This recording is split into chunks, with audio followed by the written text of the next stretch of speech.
Hello everyone. आप सब कैसे हैं? मैं उम्मीद करता हूं कि बहुत अच्छे होंगे और अपनी पढ़ाई को बहुत अच्छे से कर रहे होंगे। मैं Akash Kumar Bhadana ICT virtual classroom में आपका बहुत बहुत स्वागत करता हूं मेरे प्यारे बच्चों। जैसा आपको पता है हमारी 12th क्लास है और इकोनॉमिक्स हम लोग उसमें देख रहे हैं। समस्या साथ हमारा चल रहा है। सेकेंड चैप्टर हम लोग पढ़ रहे थे। राष्ट्रीय आय का लेखांकन को हम लोग देख रहे थे। तो फिलहाल आज हम लोग बहुत सारी ऐसी महत्वपूर्ण चीजें जिन पर हम लोग बात करने वाले हैं। तो कल हमने व्यय, क्षरण, इनके विषय में जीडीपी, जीएनपी, इनके विषय में हम लोग देख लिया था। शेष आगे बढ़ते हैं, चलते हैं डिजिटल बोर्ड पर। तो देखिए कल हम लोगों ने बात की थी, आपका किसकी बात करी थी कल हमने क्षरण और भरण की बात की थी कि क्षरण किसे कहेंगे, भरण किसे कहेंगे। तो मैं उम्मीद करता हूं कि आपने ये पूरी चीजें आपका बहुत अच्छे से पढ़ ली होगी और आपने समझ भी ली होगी। चलिए आज थोड़ा सा इसमें आगे बढ़ेंगे और एक एक करके इन सारे टॉपिकों पर हम लोग आपका बात भी करने वाले हैं। तो सबसे पहले आपने टॉपिक देखा होगा, बड़ा महत्वपूर्ण है और यह आपको देखने के लिए मिलता है। इसका नाम है वर्धित मूल्य और वर्धित मूल्य को ही बोलते हैं आपका मूल्य वृद्धि। क्या कहते हैं? मूल्य वृद्धि बोलते हैं इसको। ठीक। अब मूल्य वृद्धि को अगर आप गौर करके देखोगे तो आपको समझ आएगा किसी उत्पादन इकाई द्वारा, क्या कह रहे हैं, किसी उत्पादन इकाई, कोई भी ऐसा प्रोडक्शन करने वाली जो यूनिट है, इकाई द्वारा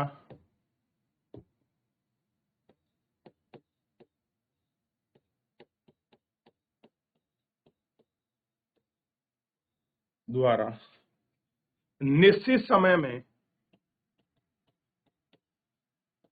निश्चित समय में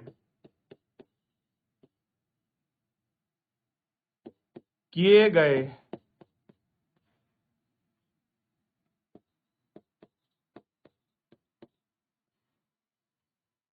उत्पादन को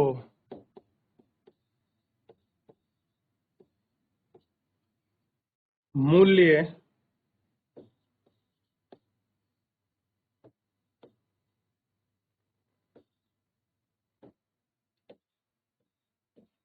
तथा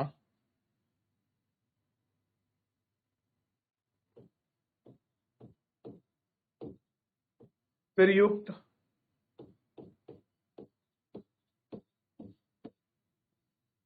मध्यवर्ती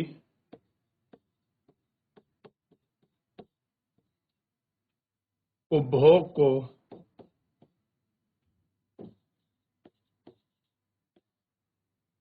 मूल्य का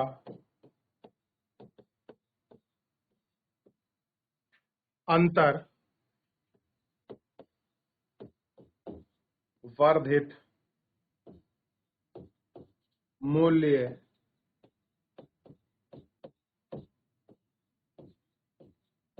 कहलाता है। याद रहेगा। तो अगर बात करें कि किसी चीज का रेट बढ़ रहा है, मूल्य बढ़ रहा है, मूल्य वर्धित है, तो आपको मूल्य वर्धित का मीनिंग पूरा सा इस समय पूरा साफ हो जाना चाहिए कि मूल्य वर्धित का मीनिंग क्या है। किसी उत्पादन इकाई द्वारा निश्चित समय में किए गए उत्पादन को मूल्य तथा प्रयुक्त मध्यवर्ती उपभोग को मूल्य का अंतर ही वर्धित मूल्य कहा जाता है। इसके बाद हम लोग बात करेंगे दोहरी गणना की। किसकी बात करेंगे? दोहरी गणना। मैंने उस दिन भी आपको समझाया था कि हम लोग जीडीपी में वस्तु और सेवा के अंतिम मूल्य को ऐड करते हैं ना, इसको करते हैं लास्ट जो आपका प्राइस होता है। तो हम दोहरी गणना, हम लोग अंतिम मूल्य को क्या क्यों काउंट करते हैं और दोहरी गणना की समस्या क्या है, इस पर हम लोग बात करेंगे। तो सबसे पहले इसको कॉपी कर लीजिए, फिर आगे बढ़ेंगे हम लोग और गौर करके देखेंगे क्या है। ठीक, चलिए 30 सेकंड है आपके पास कॉपी करने के लिए।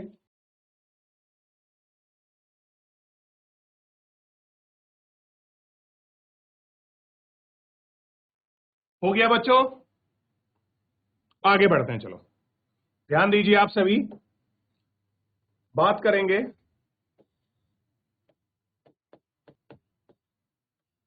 दोहरी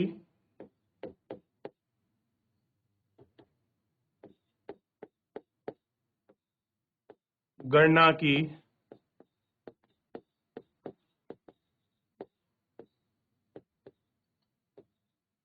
की समस्या। कह रहे हैं कि राष्ट्रीय आय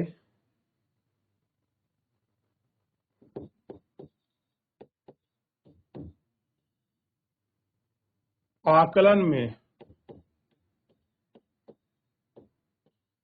जब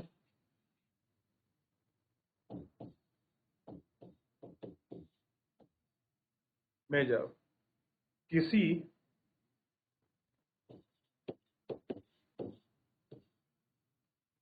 वस्तु का मूल्य 1 से अधिक बार गणना की जाती है। क्या कह रहे हैं? गणना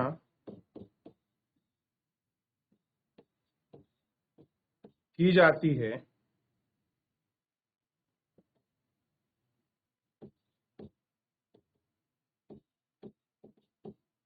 उसे दोहरी गणना कहते हैं। मान लीजिए एग्जाम्पल मैंने उस दिन वाला आपको समझाया था, ठीक है, और कह रहे हैं कि इससे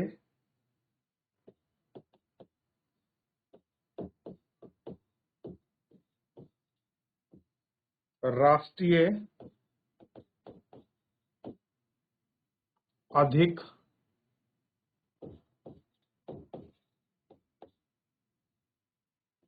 मूल्यांकन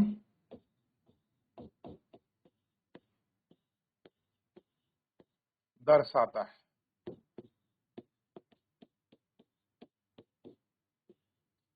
इसलिए इसे दोहरी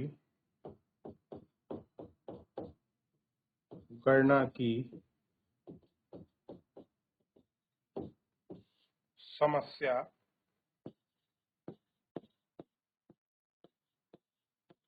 कहते हैं। क्या कहते हैं? दोहरी गणना की समस्या कहते हैं। तो कह रहे हैं राष्ट्रीय आकलन में जब किसी वस्तु का मूल्य 1 से अधिक बार गणना का मतलब काउंटिंग, उसको ऐड किया जाता है, उससे दोहरी गणना कहते हैं। इससे राष्ट्रीय आय मूल्यांकन में, यानी कि जो हम लोग आपका जीडीपी निकालते हैं, इसलिए इसे दोहरी गणना की समस्या भी कहते हैं। एक ही वस्तु का प्राइस आपको 2 बार 3 बार ऐड करना पड़े तो उसको हम बोलते हैं दोहरी गणना। क्लियर हो गया? इतना ध्यान देना। अब इसके बाद कुछ महत्वपूर्ण समीकरण हैं जो आपको ध्यान रखने हैं। क्लियर है? उन महत्वपूर्ण समीकरण को मैं आपको समझाऊंगा, उससे पहले आप इसको कॉपी करें।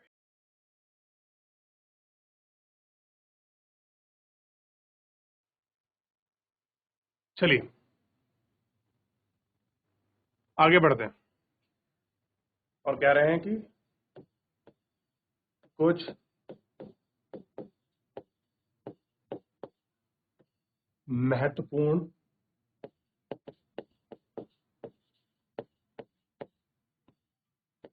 समीकरण की हम लोग बात करें। क्या कह रहे हैं? कुछ महत्वपूर्ण जो समीकरण है उनको हम लोग देखें। ठीक है, तो सबसे पहले देखिए, पहला समीकरण है सकल। सकल किसके मतलब होता है? नवल के, और नवल का मतलब होता है शुद्ध, प्लस मूल्य ह्रास। और किसमें होगा? जो आपकी स्थायी पूंजी है, जैसे कोई मशीन हो गया, भारी संपत्ति हो गया, उसको बोलते हैं स्थायी पूंजी। ठीक, अगला है आपका राष्ट्रीय। तो राष्ट्रीय मतलब बराबर होगा घरेलू प्लस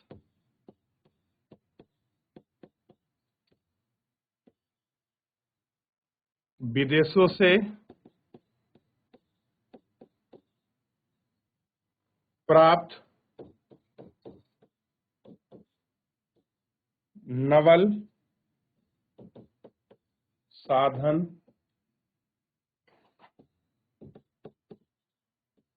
आय।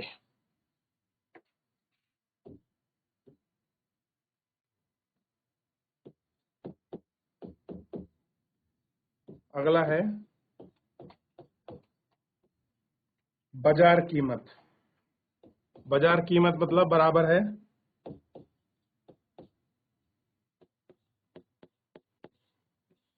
साधन लागत। पहला सा होगा नवल प्रत्यक्ष कर, उसको बोलते हैं एनआईटी। क्लियर है? क्या कहते हैं? एनआईटी।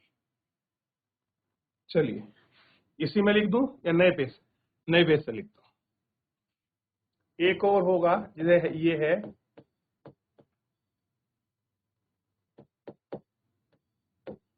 विदेशों से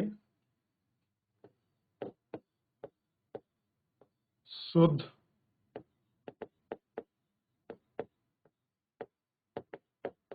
साधन आय कारक किसके बराबर होगा?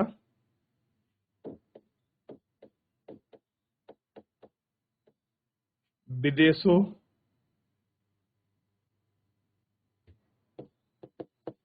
से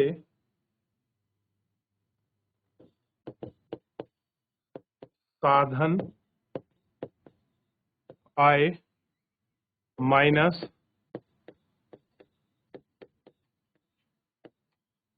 विदेशों से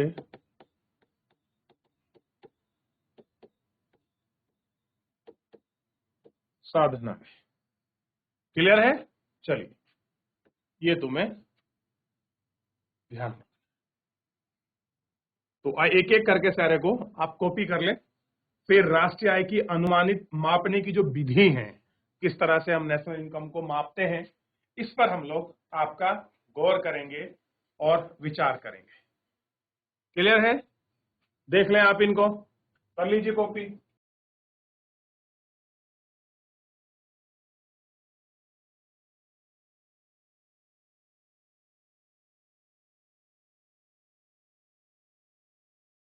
चलिए देख लिया, कॉपी कर लिया, इतना आगे बढ़े। चलिए ये लाइन है, इसे और कॉपी करें। देखिए इसी में हम लोग बात करेंगे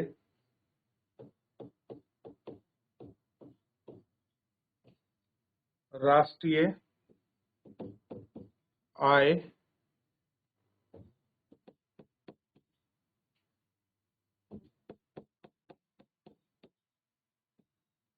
अनुमानित। अनुमानित का मतलब है मापने या माप करने की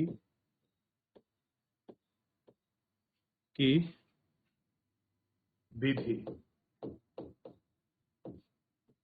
माप करने की विधि, और इसमें सबसे पहली विधि हमारे सामने है जिसको हम लोग आपका बोलते हैं आय विधि। क्या कहते हैं? आय विधि। ठीक, ये क्या है? आय विधि।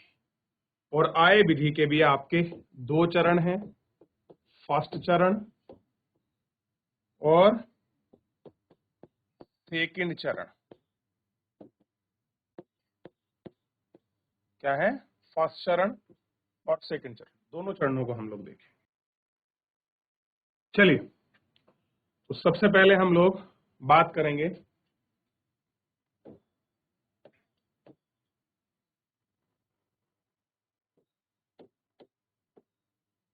जो प्रथम चरण है। प्रथम चरण को आप समझने का प्रयास कीजिए। क्या कह रहे हैं?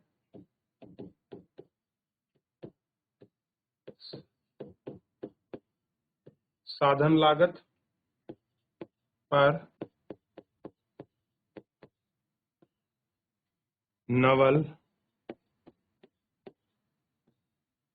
घरेलू उत्पाद ऑब्लिक नवल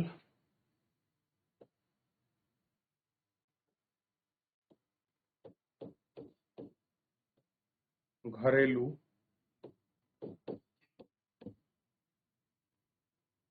उत्पाद साधन आय, इसको बोलते हैं एनडीएफ, एनडीपी, फैक्टर कॉस्ट। बराबर किसके है ये, ध्यान रखिए, बराबर किसके होगा, ये बराबर होगा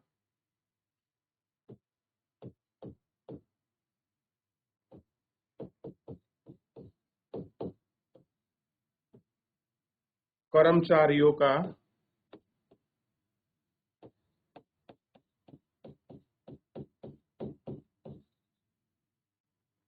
पारिश्रमिक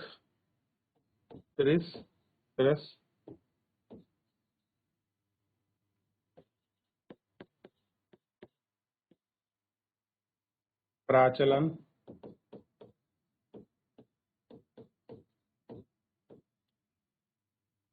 अधिशेष प्लस स्वयं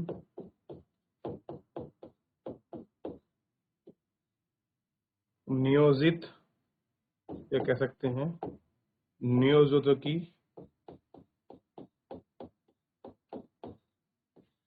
मिश्रित आय। कैसा है, नियोजितों की मिश्रित आय।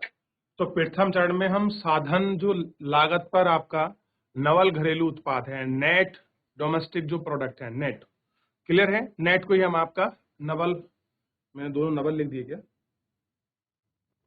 नवल घरेलू उत्पाद, और ये है इसमें ऑब्लिक नवल घरेलू साधन, ये नहीं होगा, उत्पाद नहीं होगा, साधन होगा खाली, ठीक, ये ध्यान रखना।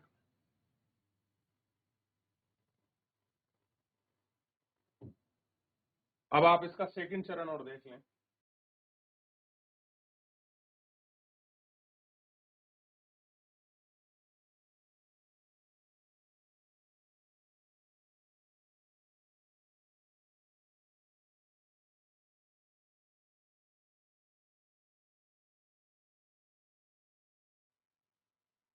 चलिए,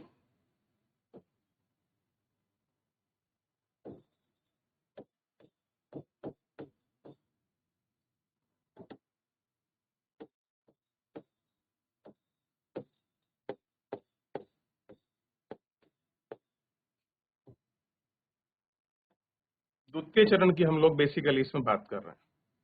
देखिए, इसमें भी क्या है, साधन लागत पर नवल राष्ट्रीय उत्पाद, और यहां क्या था, साधन लागत पर नवल घरेलू उत्पाद, यहां घरेलू है, यहां कैसा है, राष्ट्रीय है, और इसी को कहेंगे ऑब्लिक राष्ट्रीय आय। और देखिए, राष्ट्रीय आय बराबर होगी साधन लागत पर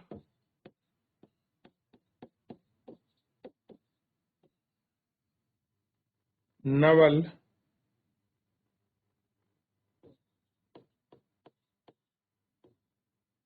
घरेलू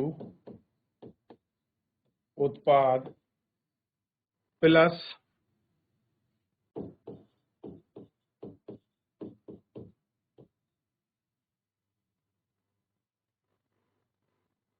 विदेशों से प्राप्त नवल साधन आय। और इसका सूत्र क्या बनेगा, ध्यान दीजिए। नवल है तो एनएनपी होगी, और एनएनपी का तो पता ही है, फैक्टर कॉस्ट की बात कर रहे हैं हम बेसिकली। तो एनडीटीपी यही है ना, एनडीटीपी देखिए यही था ना। किसी को कहा गया था घरेलू नवल सकल घरेलू उत्पाद को, ठीक, इसी को कहा गया था। तो एनएनपी बराबर होगा एनडीपी के, यानी कि दोनों एक दूसरे के बराबर होते हैं। क्लियर है, ठीक। फैक्टर कॉस्ट में बस क्या होगा, एनएफएआई, यानी कि नवल फॉरेन इन्वेस्टमेंट, कुछ करके है बच्चों, मैं बताऊंगा आपको। यह है विदेशों से प्राप्त शुद्ध आय। ये क्या है, विदेशों से, भारतीयों द्वारा विदेशों में प्राप्त की गई शुद्ध आय। ये लिखा है ना, विदेशों से प्राप्त की गई नवल साधन आय, ये है। इसी को ऐसा लिख दिया है इसमें सूत्र के फॉर्म में। कैसे लिखा है, सूत्र के फॉर्म में। आगे बढ़ने से पहले एक बार अच्छे से कॉपी करिए।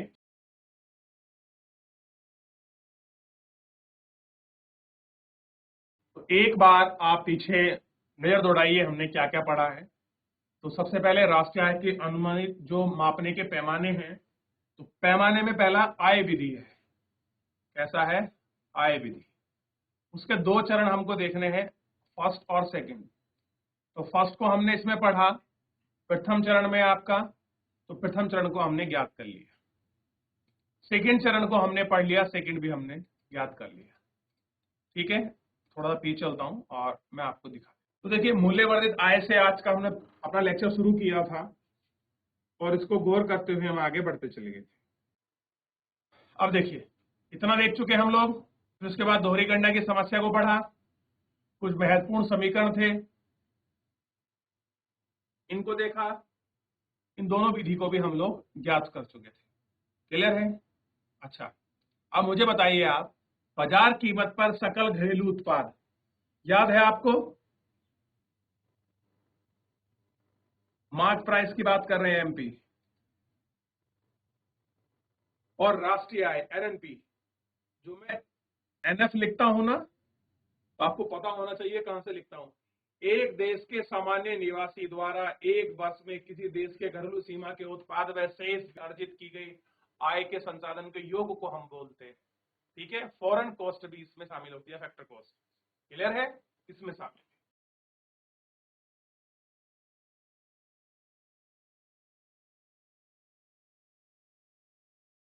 देख लिया।